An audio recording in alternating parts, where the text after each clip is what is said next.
Assalamualaikum warahmatullahi wabarakatuh. Saya Ribatu Saadah dan rekan saya Indi Rohendi.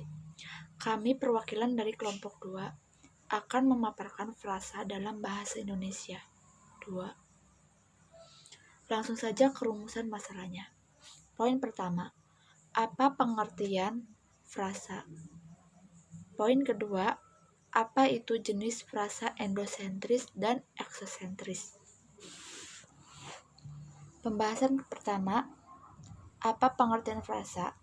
Pengertian frasa berdasarkan Abdul Ghair frasa atau frasa lazim didefinisikan sebagai satuan gramatikal yang berupa gabungan kata yang bersifat non-predikatif, atau lazim juga disebut gabungan kata yang mengisi salah satu fungsi sintaksis di dalam kalimat. Untuk jenis-jenis frasa ada 4 poin. Poin pertama, frasa eksosentris. Frasa eksosentris adalah frase yang komponen-komponennya tidak mempunyai perilaku sintaksis yang sama dengan keseluruhannya.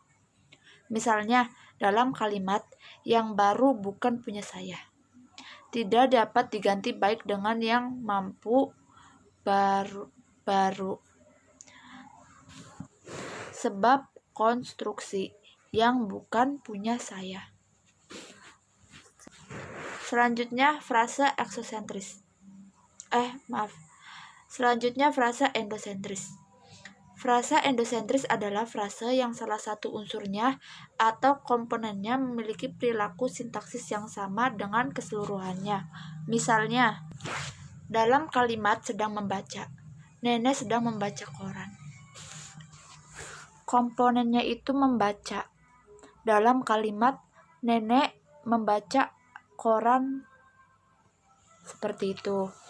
Untuk pengertian frasa koordinatif.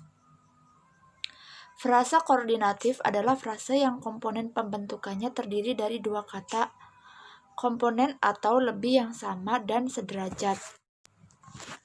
Lalu yang terakhir, frasa apositif. Frasa apositif adalah frasa koordinatif yang kedua komponennya saling merujuk sesamanya. Contoh, Pak Ahmad, guru saya, rajin sekali.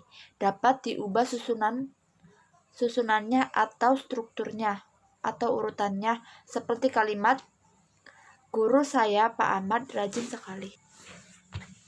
Dalam tabel yang pertama, tabel data frasa endosentris koordinatif mengambil dari kutipan lirik Gio menutup telepon, duduk dan diam, mengandung frase endosentris dan koordinatif.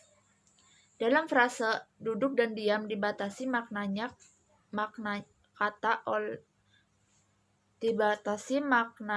oleh kata duduk, sehingga maknanya itu menjadi perubahan diam itu sembari duduk.